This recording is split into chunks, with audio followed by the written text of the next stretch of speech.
Hello बच्चों, साहित्य सरोज में आपका स्वागत है। तो पिछली वीडियो में मैं पाठ 12 जन्म बाधा का पाठ से के चारों प्रश्नों का उत्तर करवाई थी और अभी मैं पाठ से आगे के प्रश्नों का उत्तर करवाने आई हूँ। तो पाठ है 12 जन्म बाधा, एक लड़की की कहानी है और उसी का मैं प्रश्नों का उत्तर दे रही हूँ। तो पाठ से आगे का पहला प्रश्न है, इस कहानी का शीर्षक जन्म बाधा है। आपकी दृष्टि से ऐसा शीर्षक क्यों दिया गया है? तो बच्चों इसका उत्तर होगा, किसी भी कहानी या निबंध का शीर्षक उसके प्रतिपाद्य विषय के आलोक में दिया जाता है।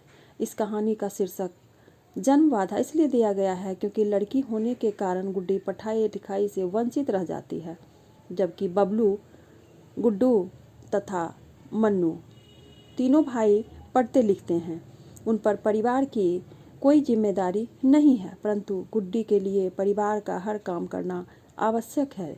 उसका जन्म लड़की में ना होकर लड़का में होता तो वह भी स्कूल जाती और घर की जिम्मेदारी से बेखबर रहती। इसी उद्देश्य की पूर्ति के लिए कहानीकार ने इस कहानी का शीर्षक जन्म बाधा रखा है, जो कि इस कहानी के लिए सटीक और सार्थक है। तो इसका दूसरा प्रश्न है बच्चों, किन किन बातों से पता चलता है कि गुड्डी अपनी मुक्ति के लिए दृढ़ संकल्प थी? तो इसका उत्तर होगा बच्चों, गुड्डी अपनी मुक्ति के लिए दृढ़ संकल्प थी। इसका पता इन बातों से चलता है कि बबलू द्वारा फेंकी गई लीड की शिकायत पापा से नहीं करती, पापा के झोले से लिफाफा एवं कागज निकाल लेती है, पत्र लिखने के लिए मौके की तलाश में रहती है, माँ तथा छोटकी को सोते जान पत्र लिखना आरंभ करती है, क्या लिखूं तथा हिज्जा संबंधी गलती पर उसका ध्यान नहीं जाता है। वह कहती है, बात तो सही है, जो हो लिख देती हूँ सीधे सीधे। भगवान से प्रार्थना करती हूँ कि मेरा सहारा कोई नहीं है, इसलिए पत्र लिखना भगवान के हाथों में है और भगवान की प्रेरणा से ही मैं पत्र लिख रही हूँ तथा बिना टिकट भेज देती हूँ। इससे स्पष्ट है कि वह अपनी मुक्ति के लिए दृढ़ निश्चय है। और तीसरा प्रश्न है बच्चों, अपनी मुक्ति के लिए गुड्डी प्रधानमंत्री को चिट्ठी लिखती है, इससे उसके माता पिता परेशानी में पड़ जा सकते हैं। गुड्डी के इस व्यवहार पर तर्क सहित विचार दीजिए। तो इसका उत्तर होगा बच्चों, गुड्डी प्रधानमंत्री को जिस प्रकार की चिट्ठी लिखती है, निश्चित रूप से उसके माता पिता परेशानी में पड़ सकते हैं, क्योंकि छोटे बच्चों को घर में बिठाकर रखना अपराध है। छोटे बच्चों को स्कूल नहीं भेजना कानूनी जुर्म है, लेकिन गुड्डी इन बातों से अनजान है। उसे तो अपनी मुक्ति चाहिए, इसलिए वह अपनी इच्छा को रोक नहीं पाती है और प्रधानमंत्री के नाम की एक चिट्ठी लिखती है। और इसका अगला प्रश्न है बच्चों, कुछ करने को। उन कारणों का पता लगाइए जो छोटी छोटी लड़कियों पर बड़ी जिम्मेदारियां लादने के लिए जिम्मेदार हैं।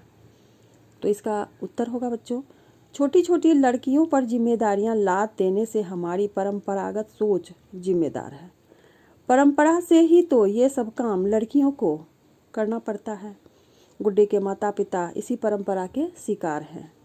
जिन काम को लड़के भी कर सकते हैं, लड़के के द्वारा भी वह काम किया जा सकता है, लेकिन नहीं, लड़कों से वो काम नहीं करवाया जाता है, बल्कि नन्ही सी जान गुड्डी पर ही सारे कामों का बोझ डाल दिया जाता है।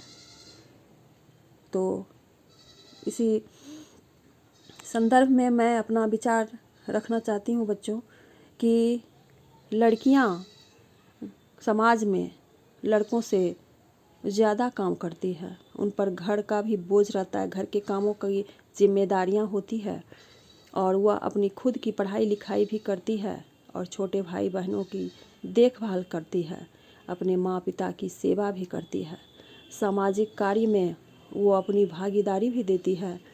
जैसे कि समाज में पारंपरिक रूप से पूजा पाठ होता है, उसमें बढ़ चढ़ कर भाग लेती हैं लड़कियाँ। लड़कियों पर पढ़ाई के साथ साथ अतिरिक्त बोझ भी दिया जाता है तो यह पाठ यहाँ समाप्त होता है बच्चों। अब मैं अगले वीडियो में अगले पाठ की ओर चलते हैं।